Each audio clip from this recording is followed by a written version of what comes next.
All right, since it's 9:05, I think, on my phone, I am going to get started.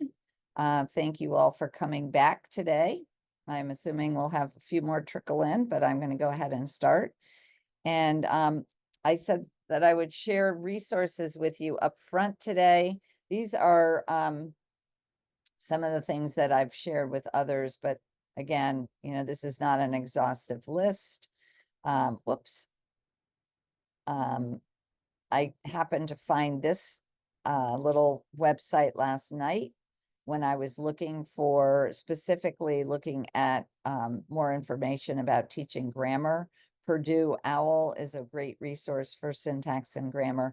And then William Van Cleve, the last three references. I'm going to talk a lot about his work tomorrow, but William Van Cleve taught our team a ton about syntax, especially in terms of teaching it through writing.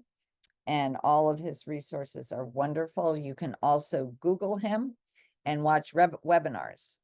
And his webinars are very informative. He's very engaging. Sadly, William passed unexpectedly right at the beginning of COVID. And it was such a loss to our professional community. But the good news is his resources are still out there and his webinars are still there. And many of them are in the public domain, so you can watch and learn from him. So yesterday, you asked about several things, including appositives, and that's what brought me to this website. And I can see you, Jenny, with your smiling face. Jenny, can you see the Purdue University website? Perfect.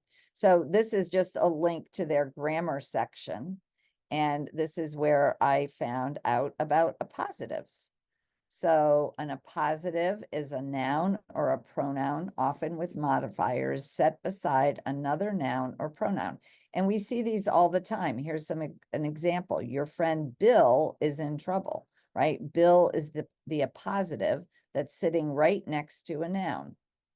My brother's car, a sporty red convertible with bucket seats, is the envy of my friends. Another appositive. Sometimes appositives are single words. Sometimes appositives are noun phrases, as it is in this case, set off by commas.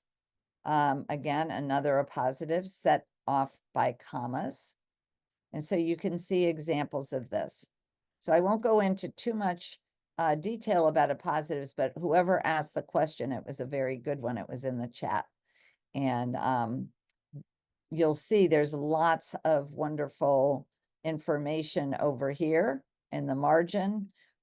We were talking about prepositions before we opened up the room today, and we were talking about the fact that prepositions are difficult for all students, but particularly English learners, and categorizing prepositions by function, right? What do they do is a really important way to teach them.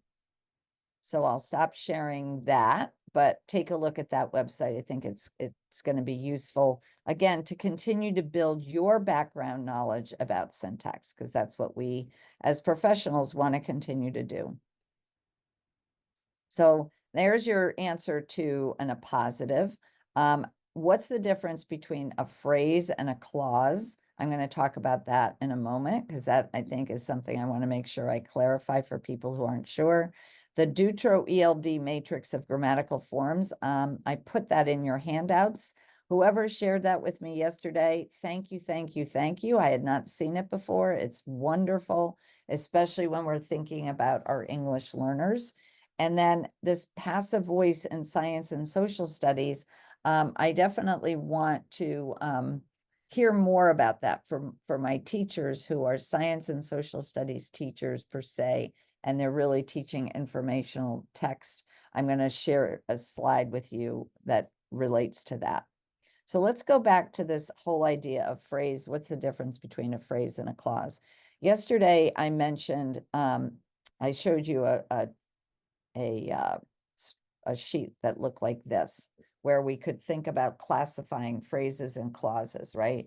And I gave you the cheat sheet here. Now you have it as a handout.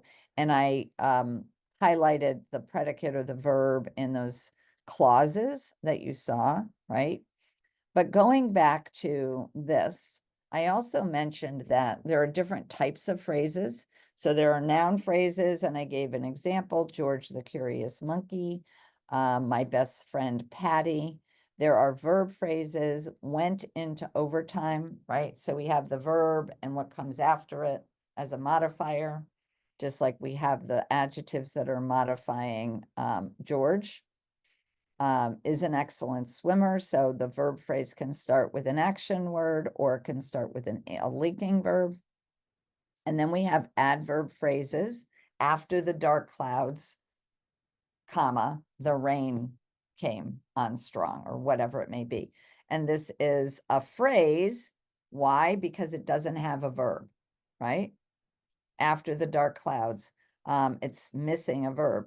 So this is an adjective phrase. It's missing a verb. It's describing the artist. So in this case, after the dark clouds tells us when the rain came down. Does that make sense? So I wouldn't do this classification for young students necessarily. It might be something you could do in a writing class with middle school and high school students. And by the way, I don't know if I have any English teachers in my midst, but English teachers are the teachers who learn about syntax, especially if they're high school English teachers. I've done presentations on grammar and syntax for, gosh, at least 10 years now, maybe longer. And I always love it when I have a ringer in the audience. My ringers are those English teachers. And one of the English teachers that I can recall told me one time, she said, grammar and syntax are for English teachers are like sex for other people. We know a lot about it, but we don't want to talk about it or something to that effect, or we're not comfortable talking about it. And it cracked me up. So yeah, English teachers, if you have an English teacher in your school, and you have a question about grammar and syntax, that's the person to go to. Any questions about this before I move on? Okay.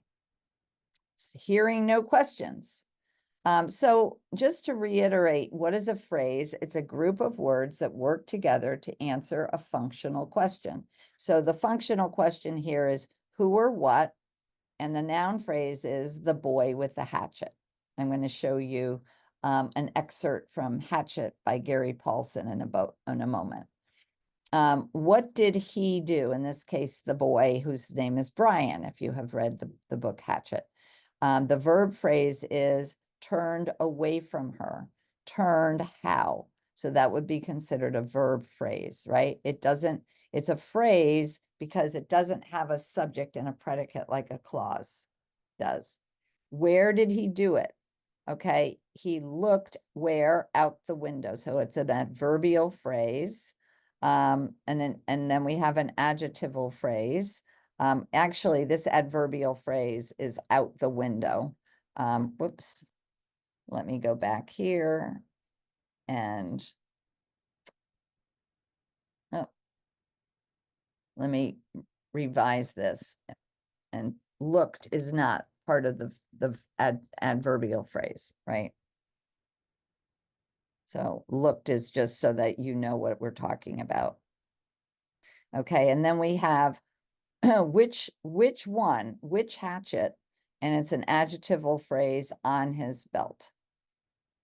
So a phrase can be two words. It can be the sun. That's the noun phrase. The sun rose, right? The sun rose in the morning. So the sun is the noun phrase, rose in the morning is the verb phrase. Does that make sense? So again, phrases are a group of words, two or more words. Sometimes they're very short, 2 words like I just showed you. Sometimes in the case of a verb phrase that has a lot of modifiers, rose in the morning after heavy rain fell across the town, right? That's a long verb phrase. The son that I hadn't seen in very long time. That's a long noun phrase, but my point is, a phrase has just a little, it has a group of words that don't have meaning because they're missing something. They're either missing the subject or they're missing the predicate. I hope I've clarified for you. Any questions before I move on? Okay, so I showed you this. So Kirsty, you wrote, am I understanding that in this sentence? Not sure what your question is. Maybe you can elaborate on that. While you're doing that, oh wait, hold on. You just said something here. Let me go back to my chat. The girl in the park lost her purse. So yeah, the girl in the park is your subject. In the park is a noun phrase. Exactly. It answers the question, which girl? Which one? Remember, there are 3 adjectival questions. How many, what kind, which one? Those are your 3 adjectival questions. In the park is a noun phrase. If I move it to the girl lost her purse where, there you go. That's an adverbial phrase because it answers the question, where did she lose it? Exactly. You got it. Exactly.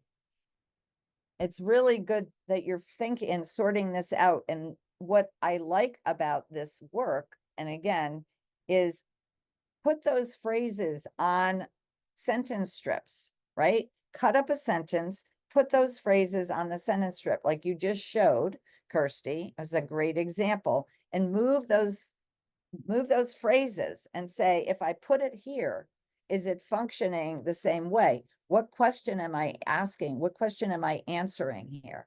It helps the kids sort it out because when they get to a lengthy sentence that has lots of modifiers, they're going to get confused and they're not going to really know what the sentence is talking about.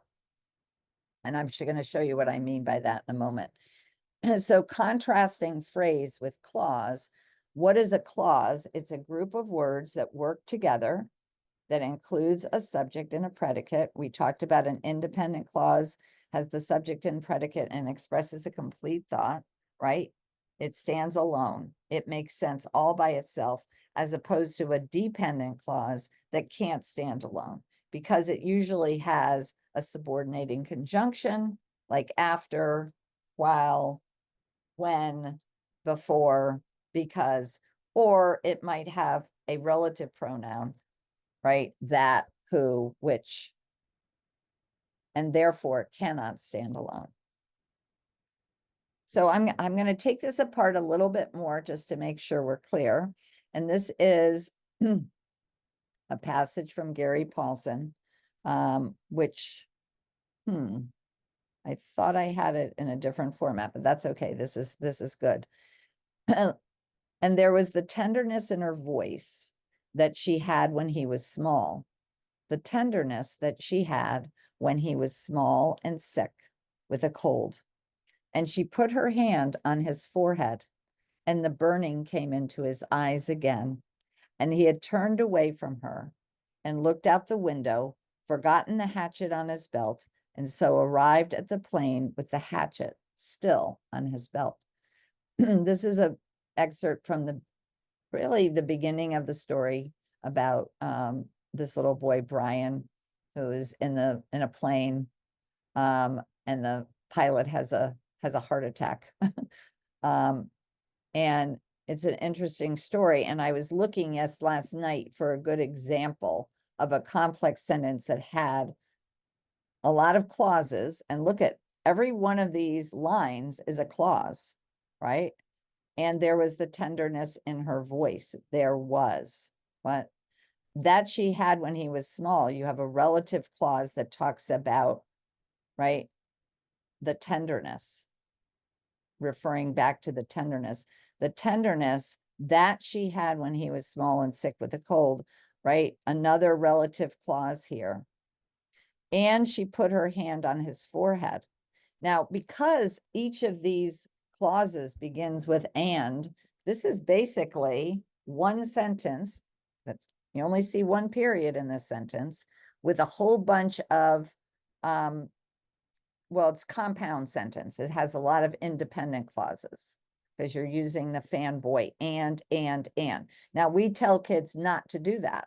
And that young children tend, when they tell their stories, they're going to say, and they did this, and they did that. And why we want them to start using a temporal tie if they're telling a sequence. First, next, then. We want them to use causal conjunctions when we're showing cause effect, etc. Problem solution. We want them, and I'm going to show you some graphic organizers that depict that in a moment. But you can see in this one sentence, it's a compound sentence for sure.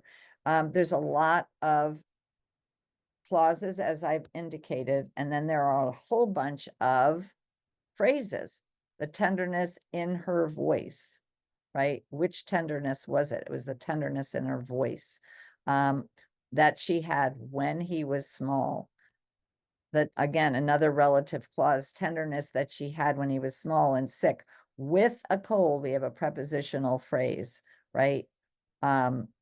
Modifying when he was sick. She put her hand. Where did she put it? Another adverbial phrase. She put it on his forehead. And the burning came where? Into his eyes again.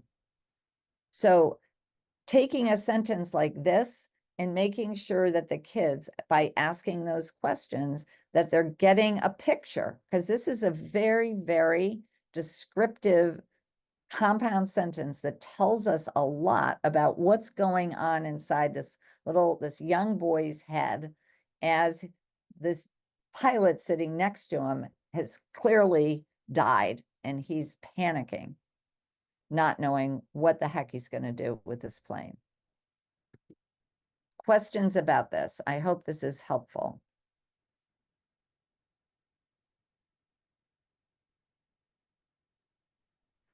Margie, there's a question in the chat and I was just about to answer it, but I think you could probably answer it. I'm pretty sure I know the answer. Erin asks, can you please restate those adjective questions? So like an adjective phrase answers questions. I think it was like, which one, what kind, and how many? Am I correct on that? You're correct. So Erin, I'll type those into the chat. It's which one, what kind, and how many. Yep. And the which one is often answered with a prepositional phrase, right? That you can say how many, 3 or a lot. You can say what kind, a fluffy dog, a vicious dog. But if you ask which dog, it's the dog with a rough voice, or it's the dog on the leash, or it's the dog in the park. So usually that particular adjectival question, which one, will elicit a prepositional phrase. So we want kids, one of the things that, when we'll talk about this with their writing, we want their writing to become more and more descriptive, because that's the sign of a good writer, right? That gives us a lot of color and information as they're fleshing out and telling their stories, especially if it's a narrative text, a story. So those adjectival questions, and for that matter, those adverbial questions are very important. And then you asked the question, Martha, about the difference between a phrase and a dependent clause. The dependent or subordinating clause has a subordinating conjunction. Yes, I mean, if it's a subordinate clauses are the main type of dependent clause, but we also have those relative clauses that start with a relative pronoun. And there's just a handful of those, but they're common. They're all over the place. So I feel like it's important once you get to 3rd grade to teach the difference between subordinate conjunction and relative pronoun, if that makes sense. It is extremely complicated. Don't worry about the terminology. Focus on what's happening in that sentence. What is this phrase or clause doing? It is describing, for example, I don't care that this is called a relative clause, the tenderness that she had when he was small and sick. What is this clause telling us more about? It's telling us about the tenderness that his mother showed him when he was small and sick with a cold. That's what I want them to understand. Because otherwise it's like, it's hanging out there and it's confusing. And I'm going to talk more about that as we go through the morning. Okay, but please, I'm happy to have your questions because it's confusing for sure. So today we're going to talk about text analysis to support reading comprehension. Just what we did yesterday, we started to do yesterday, we're doing right now. We're going to look at our texts and really think about what is it about this text that can be confusing. Now, I love this quote, but it's dense, okay? It's from an article by Nation et al. And it talks about book language. And what I did for this particular quote was I color-coded it because I thought it would be fun to do that and easier for us to read. So you're all on mute. I can't hear you. But if you would indulge me and read this with me in those grammatical chunks, let's do this together. Exposure to book language provides opportunities to experience words and sentences that are rarely encountered in conversations. These systematic differences start early in life and are evident in the books children hear in the context of shared reading. From infancy onward, children have opportunity to learn from this input. Such learning establishes the foundations for more advanced language development, as well as literacy, and establishes the distributional properties that will become inherent in their adult language systems. Okay, it's a mouthful. And this article is really great, but too dense. But I'm going to talk about book language because it's so important that we as teachers, whether we're teaching second graders and doing read alouds or we're teaching science or social studies, to think about how challenging the language of text is, especially for children who haven't had opportunities to listen to language in their home environment very much. That's why we as teachers have to do that for them. We have to make up for the fact that they may not have had that opportunity, right? From infancy onward, they have the opportunity to learn from this input, but they may not have learned from that input, right? And we have to consider what it is that we need to do to fill that gap. Because as it says, right, this establishes distributional properties that will become inherent in their adult language systems. The people that are most successful in life, by and large, have good reading, writing, speaking, and listening skills. Those that don't are not going to have the same opportunities. And I just, really pointed to this reading wheel that shows the oral language at the core, because that's such an important point that I'm making here. Now, this is a very big slide, so let me just take this apart for you. This comes from the article I just referenced. But what it shows in a nutshell is that this is the book language in here in teal, and this is spoken language. And there's lots of differences between book language in terms of the parts of speech that we see, right? And the syntax that is used, and what kids are producing orally and what they're hearing in terms of spoken language.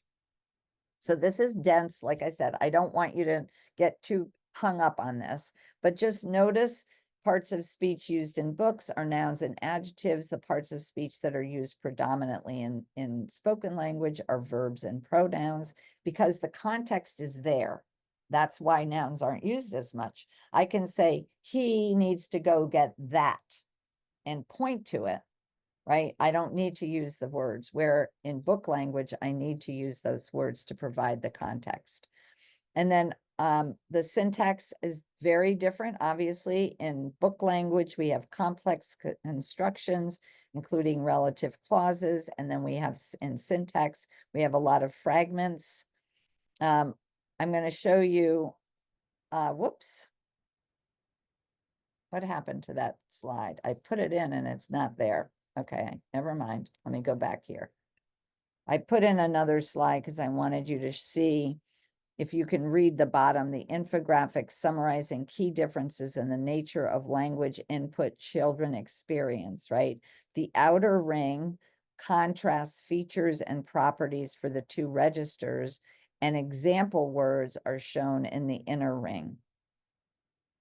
I found this really helpful for me as a person who works with teachers to kind of help distinguish between the two. Any comments or reactions to this?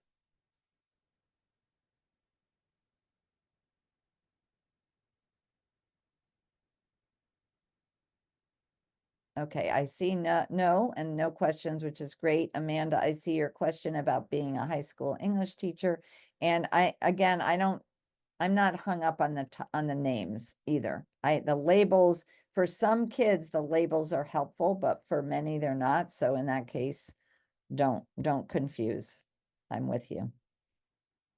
So I want to talk about how and where and how explicit instruction in syntax will fit into reading comprehension instruction. And today we're going to talk a lot about comprehension, right? Because that's where we're going to teach syntax, even though I have a separate section of the wheel for it, and I'll come back to that when I talk about fluency.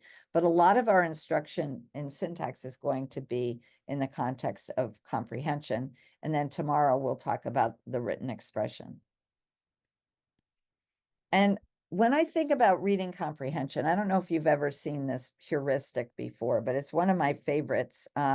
It's the RAND heuristic. It's referred to as a heuristic. It's sort of a nice little infographic that talks about the role of the reader, the text, the task, and the context. This study was done in 2002. It still stands today as one of the, for me anyway, one of the best research studies that looks closely at comprehension.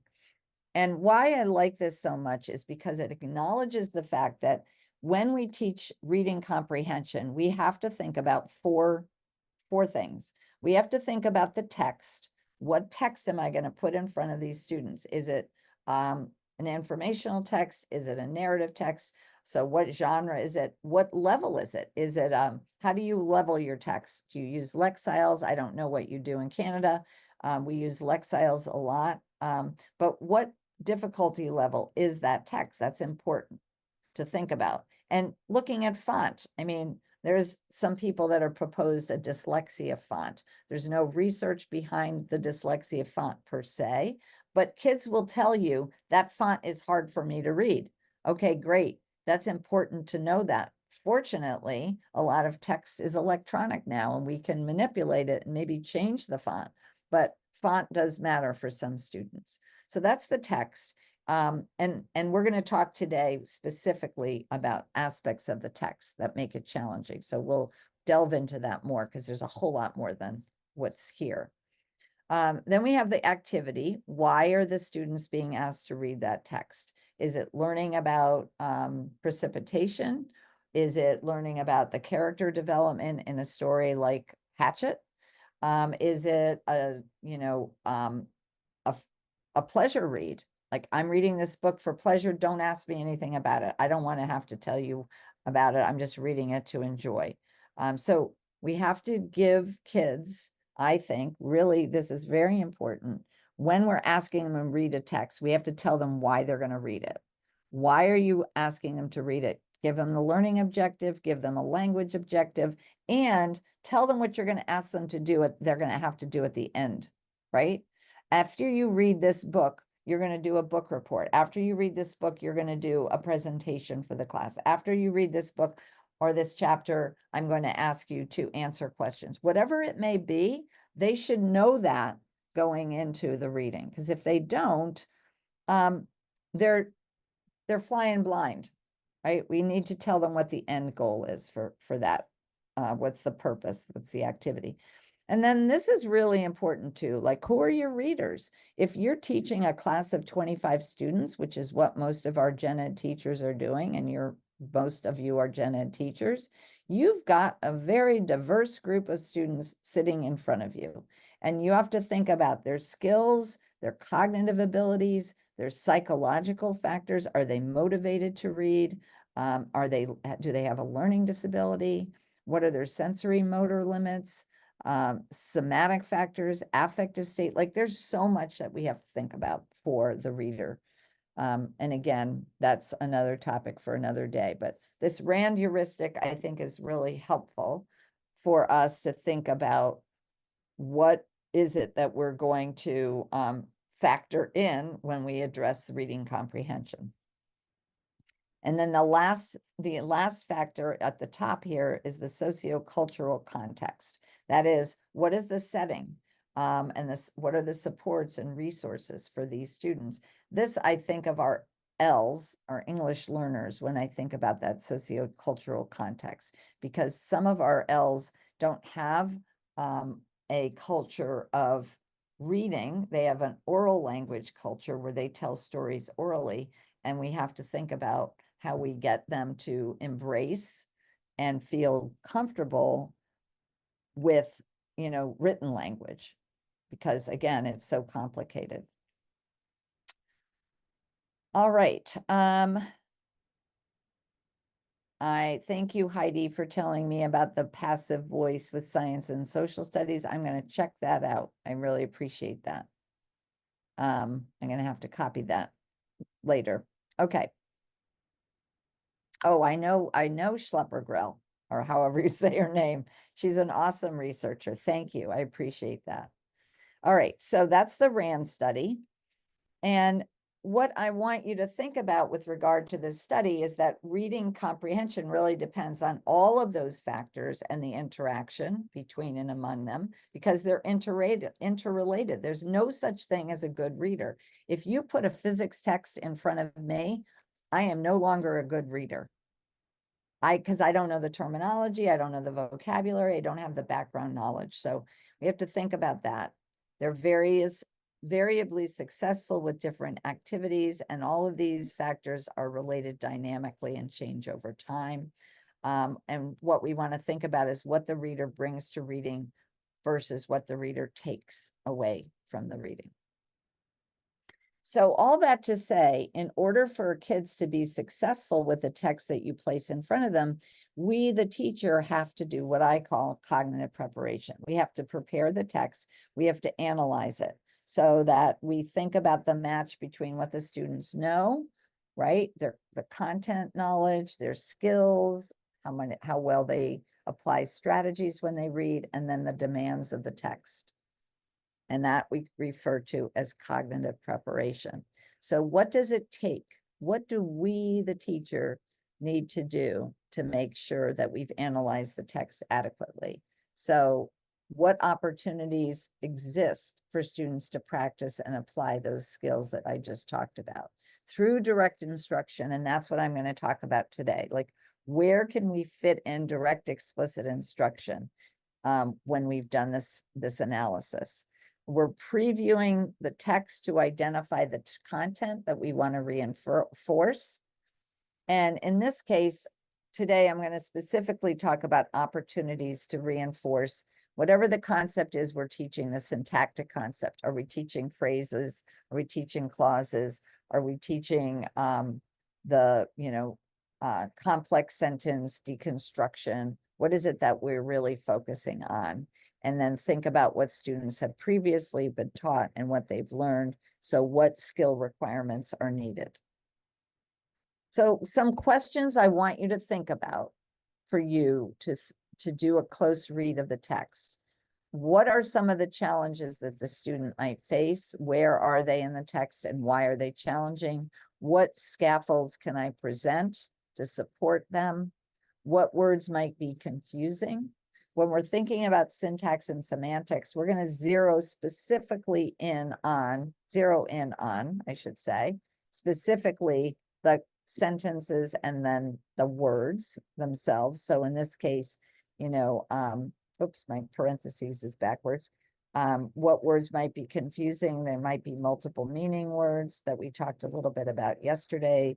There could be figures of speech that are unfamiliar, unfamiliar usage of some of the words. So those are things we need to think about. And then what background knowledge will students need to understand the text. And so if you think back to the, to Hollis Scarborough's rope, everybody get a visual of that? I thought I put this in here, but I apparently did not. It's here. Let me unhide the slide.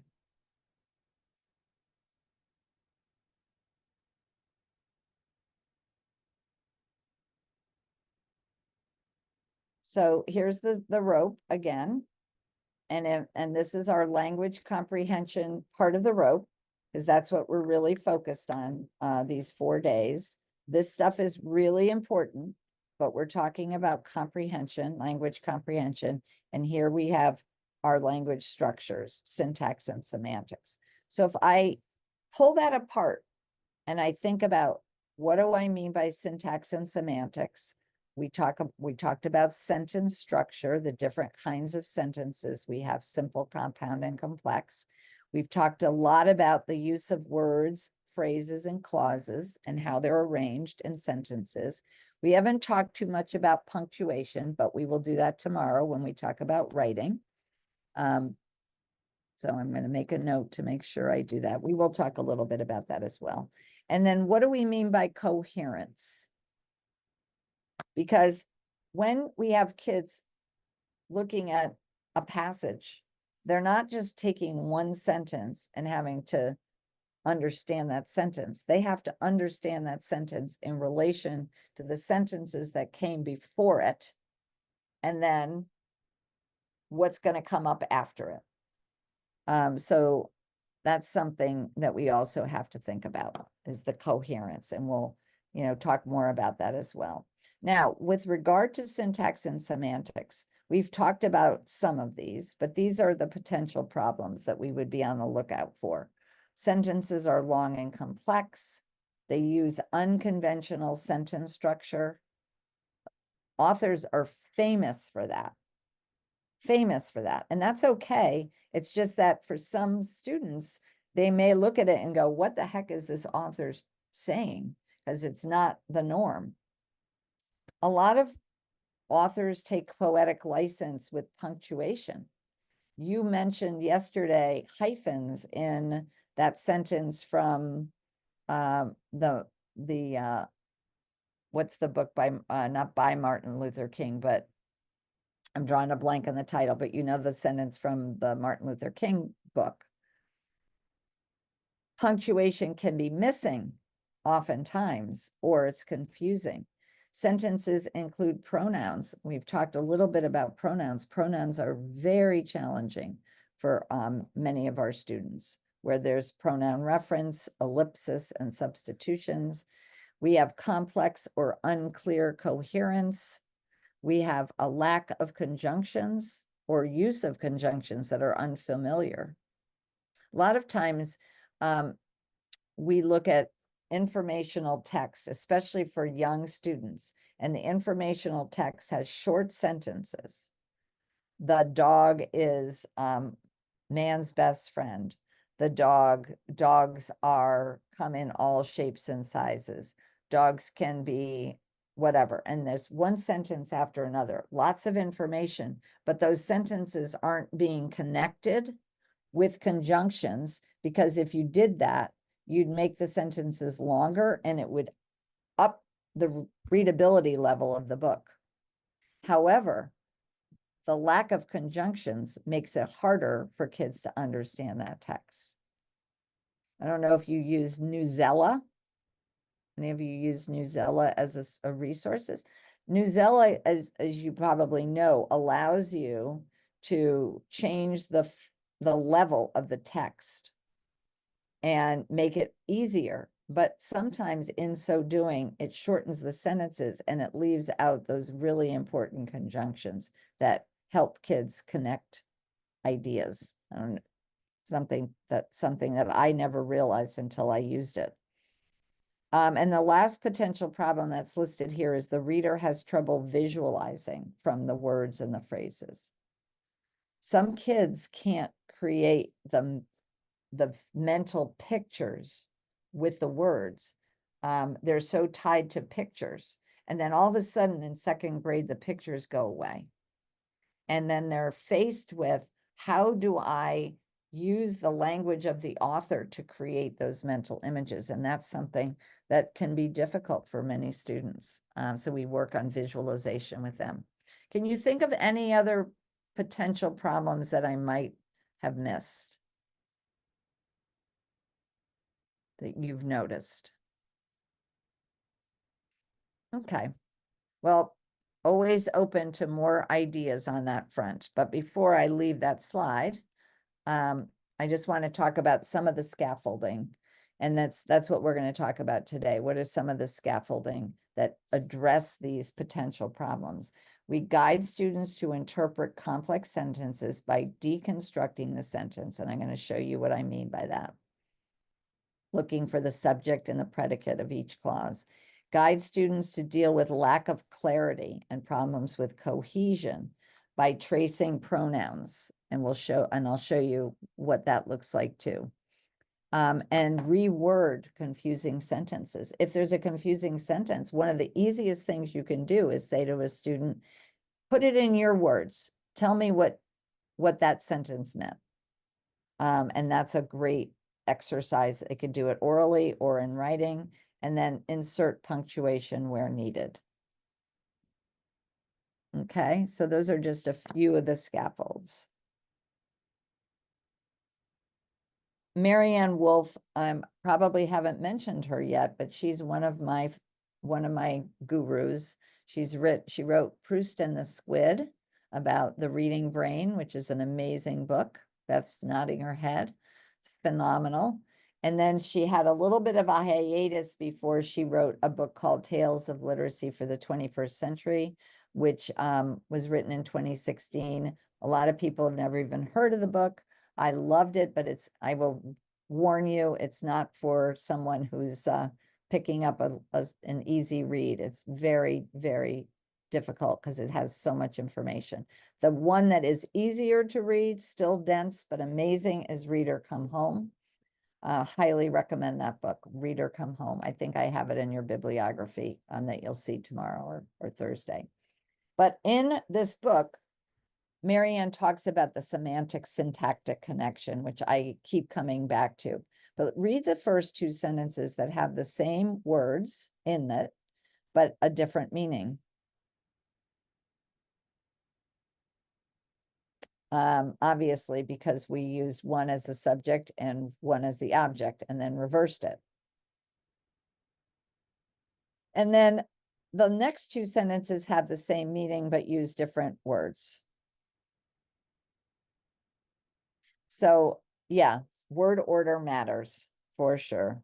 And not only does it matter in terms of moving those clauses or those phrases around, but it also matters in terms of how those words are used, right? In the sentence. Are they used to modify which nouns, the flying dinosaur, right? Here, it was a baffled flying dinosaur. Here we had the baffled Maui tourist. Which one was baffled in which sentence? This also comes from Marianne's book. So read this sentence on the left side of the slide.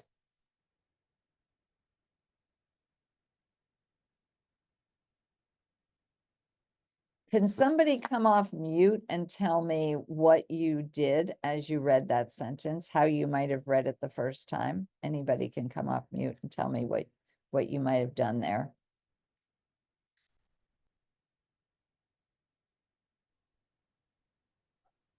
I called it a boat. I called it a bow to begin with, as in a bow in someone's hair, and then the last word was boat. But I need the background knowledge to know that the bow of the boat is the front of the boat. So that's a very confusing sentence. Perfect. Sonia, thank you. That was exactly perfect. And I saw Beth nodding her head, and I'm sure many of you did the exact same thing. You just assumed she was talking about the crimson bow. And it wasn't until you got to boat that you had to go back and change the word. And I referenced this. It's not on the slide that you have in your slide deck, but this is a slide I showed you yesterday where we had to know about the bow of a boat in order to process the sentence, the bow scraped the dock. Otherwise, we might say the bow scraped the dock. So semantic context, contextual information is part of reading sentences for sure. And then one more slide from Marianne that I love, connecting the meaning of words. The runaway bear entered the tent without warning and ate the camper's supper. That's the bear that most of us would think about. What part of speech or building block is bear? Okay, you all know it's a noun or a namer, right? How about this bear?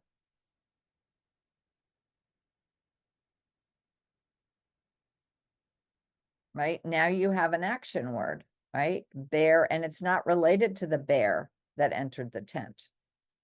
And then the last sentence,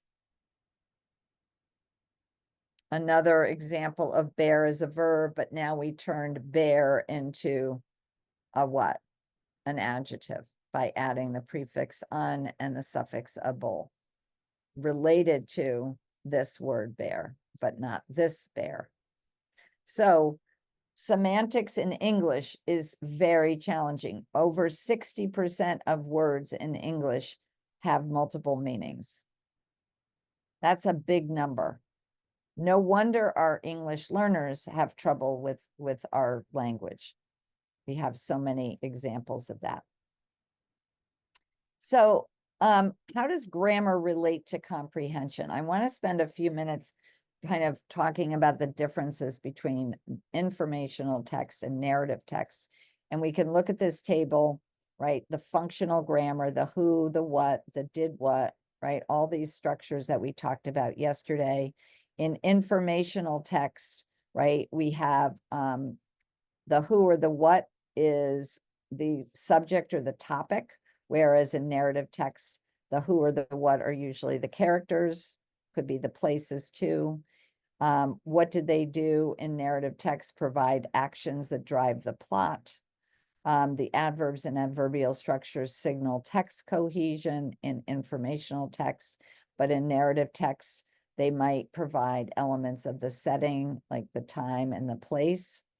The adjectives provide details and examples in informational text. In narrative text, they describe the characters and give character traits. And then we see these meaning links throughout our informational text for cohesion. In narrative text, those meaning links often refer to the characters in the stories. So same functional grammar elements are present in both types of text, but that you'll see them in different contexts. And then just to further elaborate on that, we think about the features of narrative text and the purpose of a narrative text to tell a story. The narratives are characterized by particular language, signal words, language structures, etc. So we can look at this table here and see some of the language cue words that we might see in stories, because oftentimes we're telling them in a specific sequence. So these are conjunctions that we might see more prevalently, and the structures, right? We'll see simple to complex sentences, elaborated noun phrases, because we're describing the characters, the places where the characters are, and adverbs. And then here are our comprehension cue questions that we would ask the reader. Where and when the story takes place, who are the main characters, what thoughts or feelings do they have about the problem that they're encountering? And the visual organizer looks like this, right?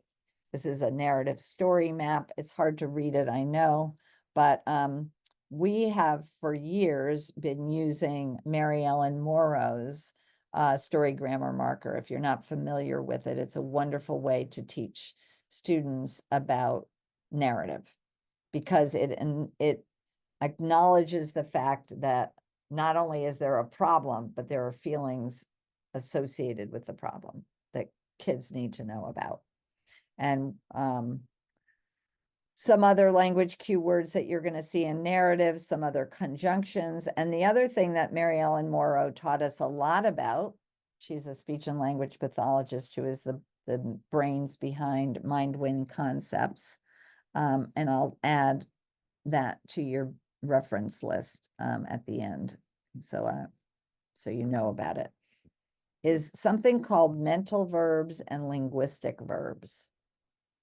Mental verbs are the verbs that demonstrate what a character might be thinking, but we don't see it, right? The character thought, or they remembered, or they decided. And it's really important for our children, and I don't want to go off on a tangent here, but our kids aren't reading, by and large, for pleasure.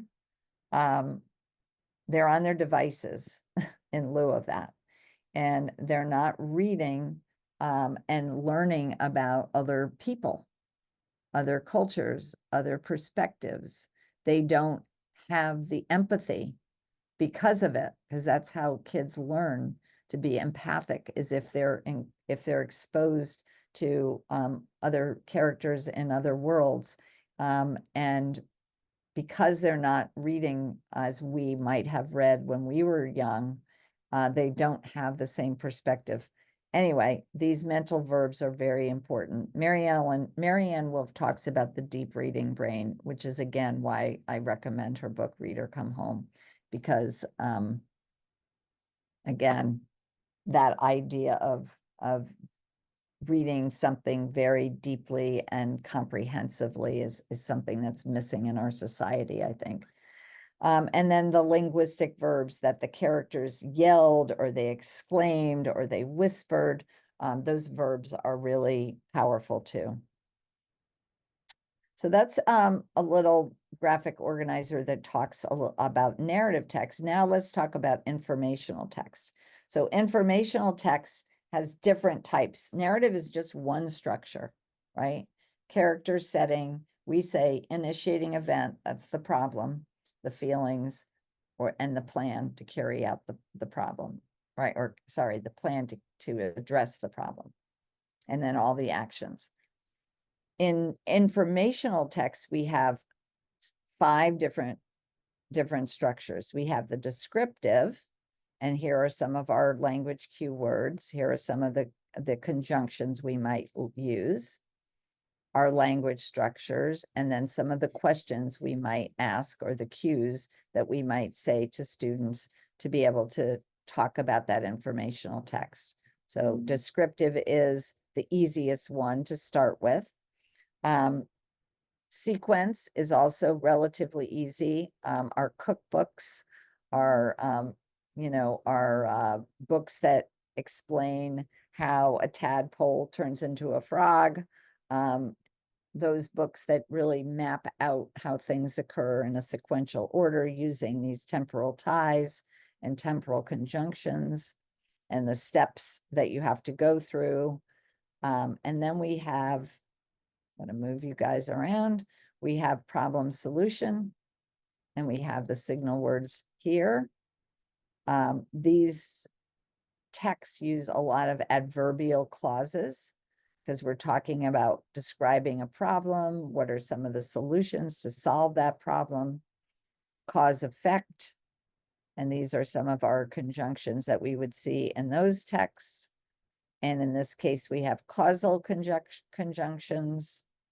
And here are questions that we would ask for those texts. And then last but not least, we have our compare contrast and lots of signal words for those.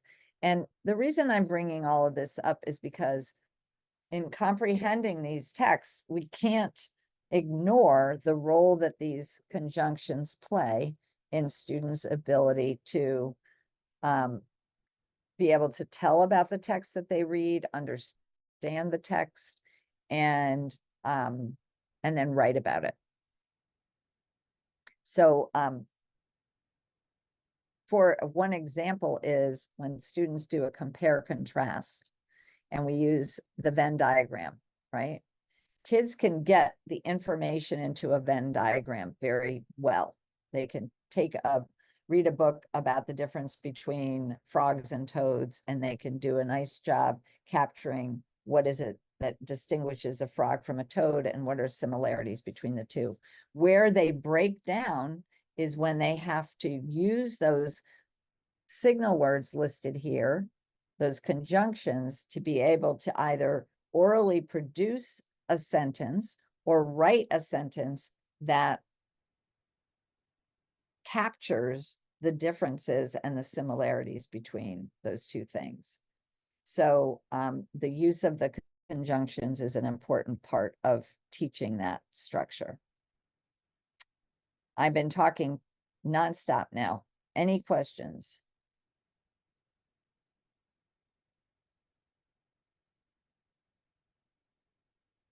Yeah, you've actually done a nice job here of asking questions and responding to some things. Thank you, Heidi, for the reference. I'm going to take a look at that later. Let's see. I'm going to click on this link and look at that later. So thank you for that.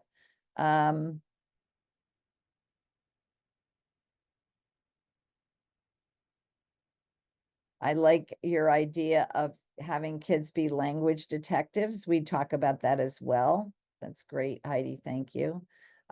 Kirsty, you asked about using Newsela for writing practice, taking a low level. Absolutely. I think that's a great idea. And having the kids insert the missing conjunctions. We do an activity that's similar, but for young students where we give them a word bank of cohesive ties or conjunctions. And then we have the two simple sentences and we say, select the correct conjunction that combines these two sentences. And we're going to talk more about sentence combining tomorrow when we talk about writing. And that is a very effective way of addressing that. I'm going to write that down as well.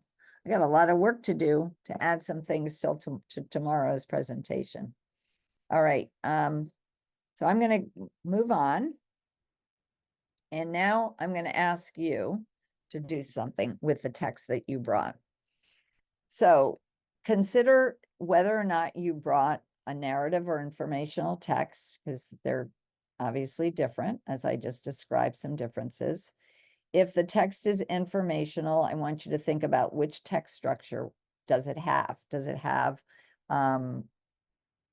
cause effect structure? Does it have sequence? What is it? Now, I will warn you that a lot of informational text combines structures in it, and that can be challenging. So just take a minute and look at your text and think about that. Is it combining 2 or 3 different structures if it is an informational text? Then I want you to choose a passage from the text. Okay, so you're not going to analyze the entire text today. This is just an opportunity for you to look at the text analytically and look at that one little passage. It could be 2 paragraphs, whatever you choose. What language cues, signal words are included in the passage? What language structures did you find? We talked about verbs, phrases, and clauses, and I talked a little bit about those linguistic and mental state verbs. If you're not familiar with that language, not to worry, you don't have to address that. What comprehension cues or questions will you ask your students to support their comprehension of the text? And what other scaffolds will you use to support their comprehension?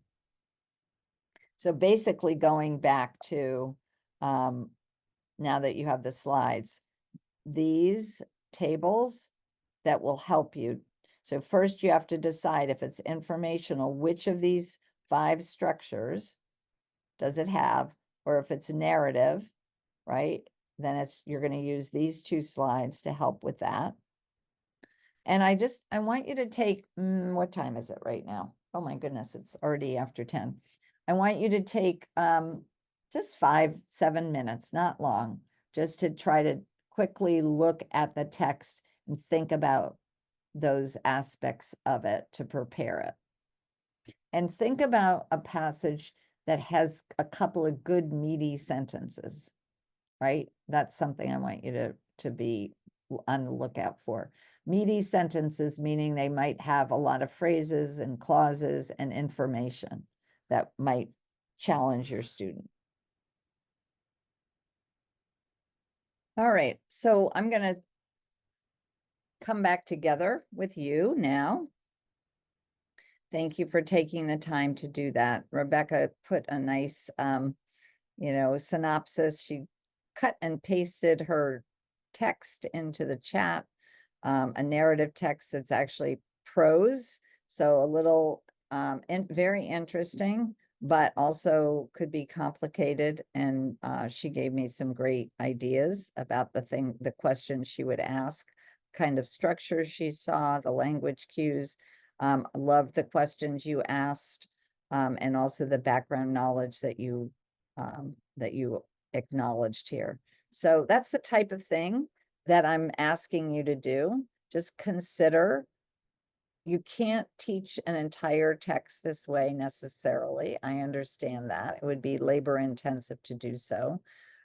You want to be selective, right, with the text that you're putting in front of a student to do this kind of analysis. Not all text is worth teaching as explicitly as I'm recommending you to do so here.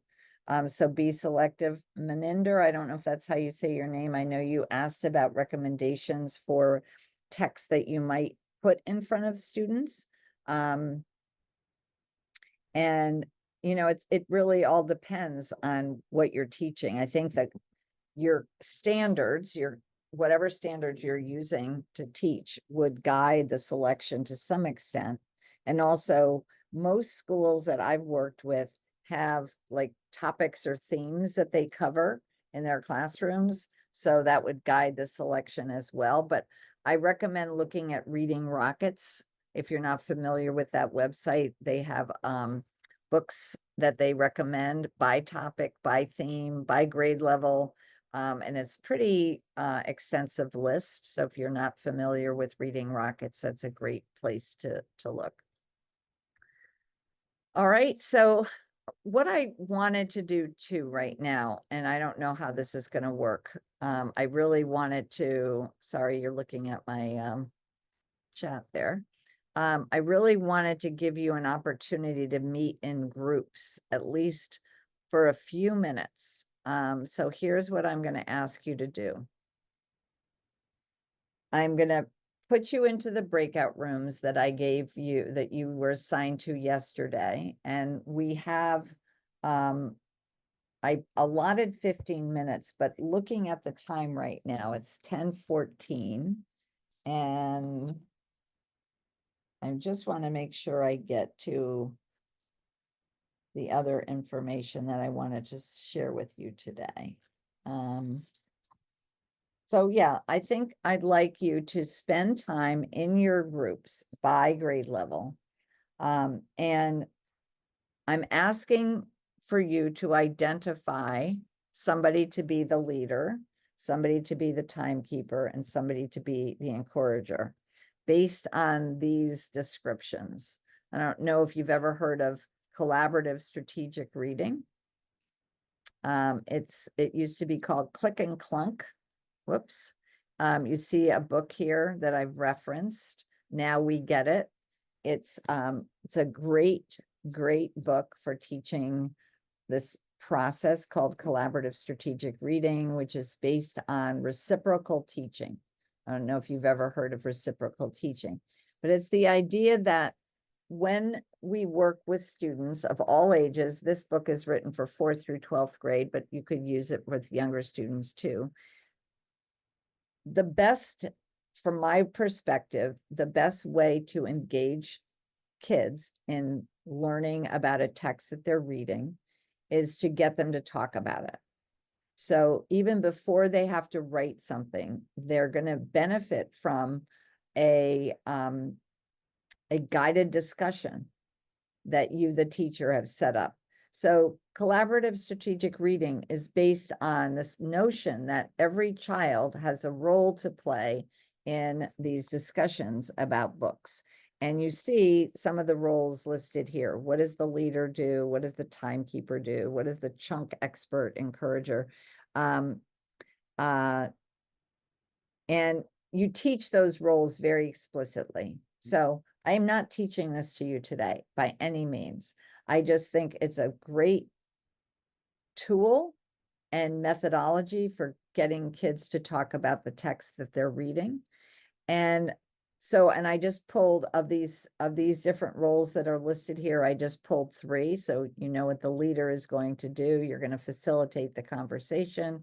The timekeeper is going to keep an eye on the time and make sure that as many people as possible can engage in this conversation. And we have 5 groups. Roughly there'll be 10 people in each group. So I know that's a lot of people. So let's see how this goes. I just wanted us to have an opportunity to talk with our peers for a few minutes. And the encourager for that person, I would like you to just bring other people into the conversation. And here's what I'm going to ask you to talk about. I just asked you to do a very brief text analysis. You spent 7 minutes tops on it. So obviously that's not a very long time, but it gives you a snapshot into what I'm asking teachers in general to do to prepare their text. When do you do this text analysis?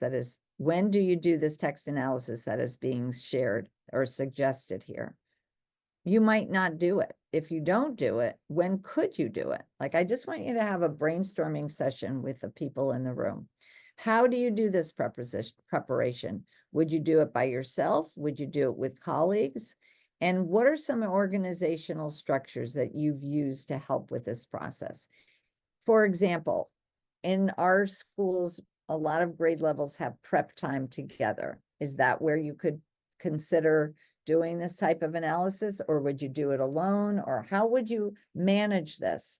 Because this is a heavy lift for many teachers. They say, I don't have time to do this. But if we think it makes sense to build this time into our work schedule, I'd like to just hear from you if that's if it's possible. And maybe you have some good ideas that you can share with others or ways that you've done it in the past. I popped into a few different rooms, and thank you for sharing your thoughts with me and your peers. I don't think the conversation was exactly what I was expecting, but that's okay. I just wanted you to have an opportunity to talk and share. You know, the conversation I was anticipating was, how do you do this text analysis? But I realize, and I'm certainly based in reality, because I spend a lot of time with teachers, that this is a heavy lift. So hopefully, just thinking about the analysis, you'll do a little bit of it. You'll do it on the fly. You'll do it while you're reading your book. You'll think about the passages and the sentences that might require some explicit instruction, and you'll do the best you can. That's what we do. So I'm looking at my time, and I want to share a few more things before our session ends this morning. One of the things that we talked about with those tasks and that collaborative strategic reading is how important it is to plan for student talk in these academic conversations. And I'm not going to read this slide, but however you can engage students, particularly the ones that are less likely to talk, it's really important. I'm also going to put a link to Oracy, a video from England, which is used to be part of Edutopia. It's now another organization that I highly recommend that you take a look at some point. It's really, how do you set your classroom up to engage students actively throughout the day in their oral language. So for the next 20 minutes, I want to just touch on a few things that we've talked about and just drive some points home. The article that you were sent at the beginning of the, before this workshop series started, by Nancy Eberhardt, my co-author, is in your handout folder. And if you didn't have a chance to look at it, it's there now. And her quote, before students can make meaning from complex text, they must be able to decipher complex sentences. Of course, that's what we've been talking a lot about.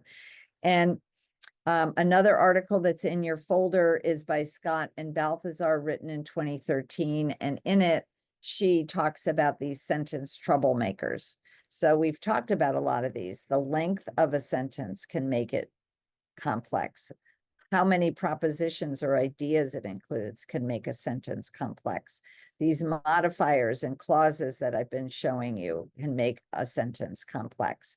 The distance between the elements, right? I showed you examples of that with those relative clauses, and then active versus passive voice can make a sentence complex.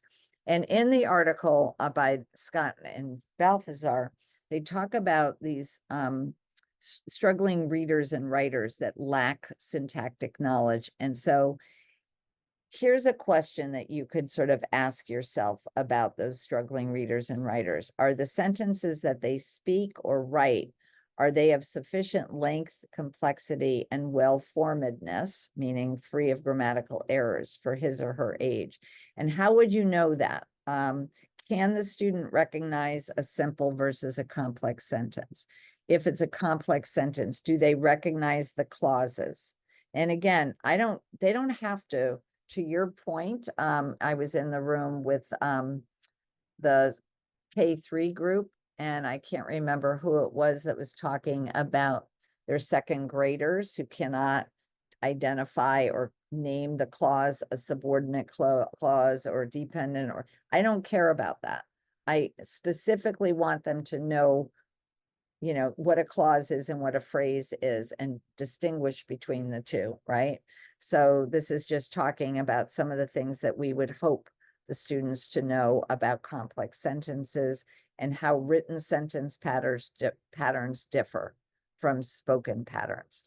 So that comes right from the article that I referenced. And then for those of you who work with older students who have specific language learning disabilities, these are later developing structures. We've talked about relative clauses, adverbial clauses. We haven't talked about these object complement clauses, but they're similar to these other types of clauses that are just difficult. And another article, I didn't put it in your handouts because it's not necessary for you to read it, but it's an interesting article that talks about syntactic parsing. So that's really what we call looking at a sentence and analyzing all the grammatical structures so that we can identify how the words are working together. And Tim Shanahan wrote a really interesting blog post about helping students with complex text and sentence structure. And he highlighted some of the same things that we've been talking about. You recognize them. And here's an example of a complex sentence, right? That has a coordinating or subordinating conjunction at the beginning. So that's tricky in and of itself. We don't find out what the subject of the sentence is until we get further along, right?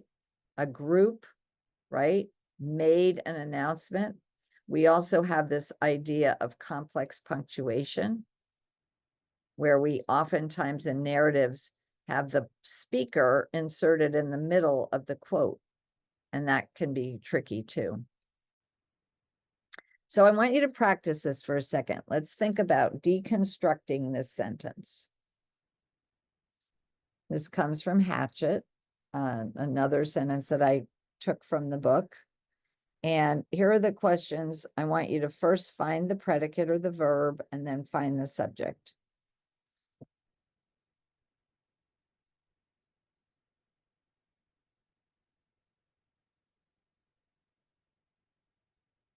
Okay, what's the subject? Or sorry, first, what's the predicate? If you could put that in the chat. Anybody, any?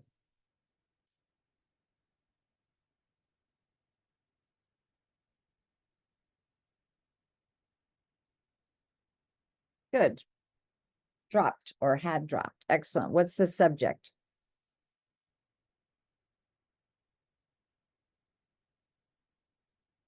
Good, Sonia. Great. So this is another example of a sentence that can be very confusing because we start with some of the adverbial clauses that describe where the windstorm dropped the pines, right? But it's one sentence. Is there an object? What's the object?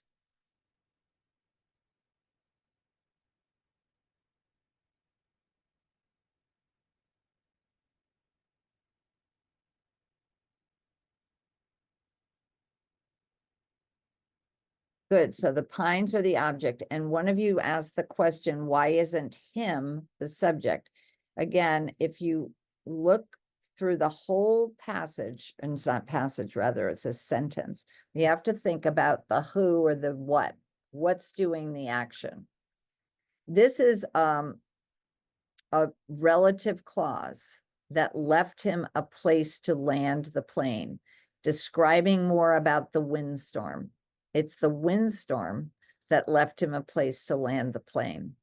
So this is a clause. A clause has to have a subject, right?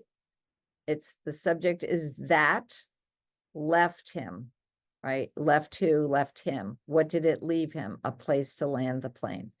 Again, you know, Hatchet, I'm using this as an example because this is a text that we want our kids to read and understand. And yet there are plenty of examples where kids are going to get lost in certain aspects of the text.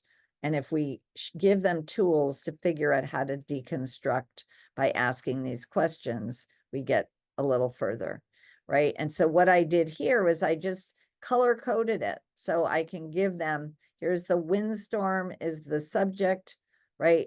Had dropped is the verb or the predicate. This is the who, this is the do, this is the object, 3 white large pine cones, right? Where were they dropped? Across each other, right? The same windstorm as your noun phrase, etc. I also did this, and this is another way to sort of tackle this. I took the sentence and I chunked it, right? By phrase and by clause. So you could have the kids sort the parts of the sentence into these categories. And again, it might help them sort out what the text is actually saying.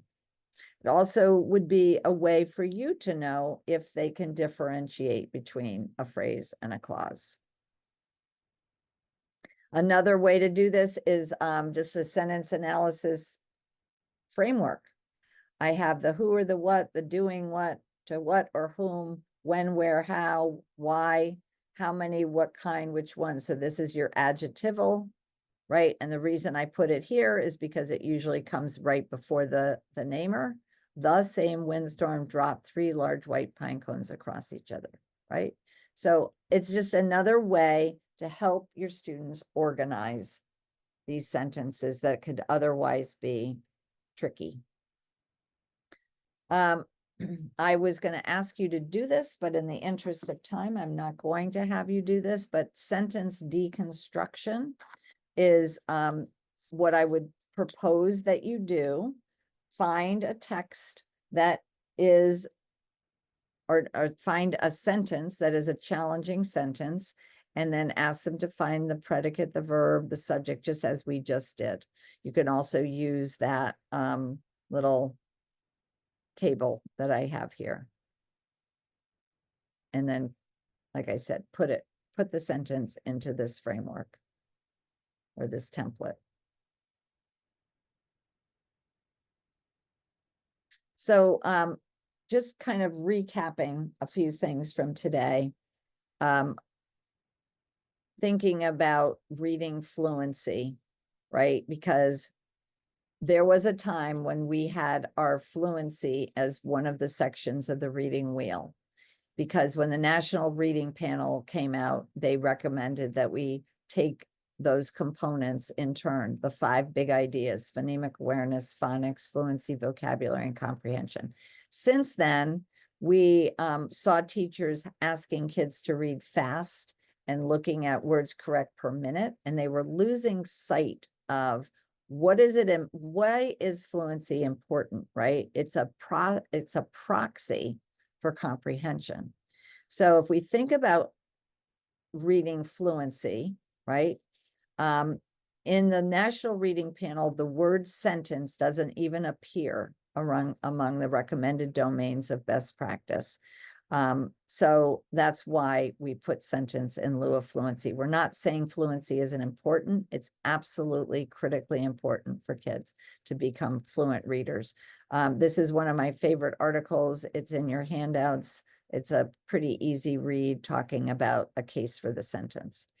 But thinking about fluency, when we teach fluency, we teach accuracy first, then we teach automaticity, and then we get to phrasing. When kids are first accurate, automatic, now we can focus on reading and grammatical phrases, and then with, intonation. So I've just, color coded this sentence, noun phrase, right? Where is the apple tree in my backyard? My verb phrase, and when did it bloom, or when was it covered with blossoms in the spring or during the spring? So the myth about fluency is that fluent readers skim words as they read. They predict what will come next based on the context. That is not true. Lots of research, including eye movement research, shows us that good readers read every word and they can recognize the word in and out of context. They decode every word automatically and they monitor while they read. It's unskilled readers with weak decoding who over-rely on context, and it becomes a bad habit. That's hard to break. So we want to, think about that. As we're wrapping up today, looking at these effective instructional practices that Eberhardt mentions in her articles, we want to think about and emphasizing fluency and the development of these metacognitive strategies that I've been talking about the last 2 days, and thinking about phrasing as a very important aspect of reading fluency. So it's not just word recognition ability, but also semantic and syntactic knowledge of written text features that signal prosody. That's how we know that a kid is making meaning as they're reading. And this is just a rubric that you could use. I highly recommend that when you're having your kids read a text out loud, when you're doing your accuracy and your rate percentages, also use a rubric to figure out on the scale, are they a 1, a 2, a 3, or a 4, right? Because ultimately we're looking for them to read with good phrasing and clause and sentence units with attention to expression. And another article that I reference here, I didn't give it to you, but it's an excellent article about adolescent struggling readers that have difficulty with fluency because of the complexity of the text. And interestingly, in a study that they conducted, the students' phrase reading ability and syntactic awareness accounted for more of the variance in reading comprehension than rate did, which is why I don't want to overemphasize speed. Many of our kids who struggle because they have slow processing speed. And you cannot tell them to speed up. If they're slow processors, it almost works in a negative way if you ask them to read faster, and then they stop making meaning because they're concentrating on the words versus the meaning. So thinking about getting the students to scoop as they read. Again, this was the clause that I showed, the clauses from Hatchett, so they could scoop this text. And there was the tenderness in her voice that she had when he was small. So getting them to do those scoops really helps develop the prosody. And because I chunked the text in a way that I felt would facilitate their ability to do that, you can do that as well. Just a couple more points I want to make about, the activities that are included in your handout. So there's an activity called name or expansion, which you have from yesterday in day 1 folder. It's just answering these questions that we've been talking about to elicit adjectives and adjectival phrases. And in your packet, you have an example of a text analysis using a ReadWorks text called The Wishing Tree. And you'll see the passage in the text. Let me just show you what it looks like.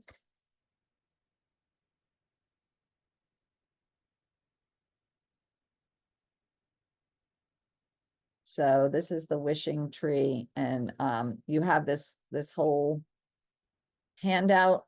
So you have the actual text, and then we have the analysis of this text. So we could pick certain words for vocabulary.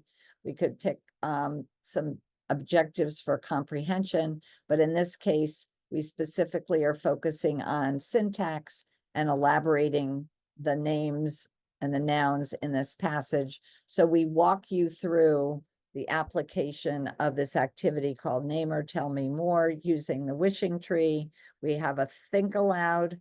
So this is, giving you some insight into what we want you to think about when you choose a specific text and why you've chosen it to do a certain explicit instruction, in this case, about adjectives. And then there's an example of how you would use the text to teach this activity, to get kids to use the adjective questions, how many, what kind, and which one. And then you have another one for Butterfly's Life here, teaching a sentence expansion activity. So you have the activity itself, and then you have the text analysis from the book, our book, the syntax book. So giving them practice generating and expanding complete sentences and determining the impact of word order within that text. I just want to mention too, before we end today, this idea of thinking about our students who are English learners, and an excellent article that was written in 2013 by Claude Goldenberg talks about the importance of explicitly teaching forms of English, including vocabulary, syntax, morphology, functions, and conventions.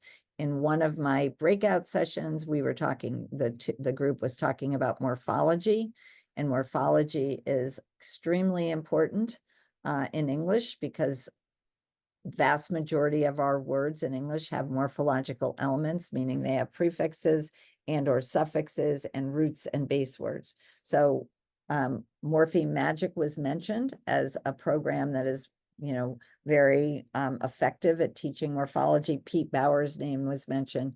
But the point I'm making here is that we have to teach the language structure of English to our English learners. They have the same structures. They're just different in their language, right? English is a morphophonemic language, meaning we have to not only teach phonemic awareness and phonics, we also have to teach the meaningful units or morphemes. We also have to teach our syntax because other languages have a different syntax, a different way of arranging words in sentences. And again, I put the article that Dutroux and Moran wrote called Rethinking Comprehension for English Learners in your handout folder. And thanks to whoever shared this with me by Susan Dutroux. This is really an excellent, and I put this in your handout folder as well, an excellent handout that also acknowledges how important it is to teach sentence structure.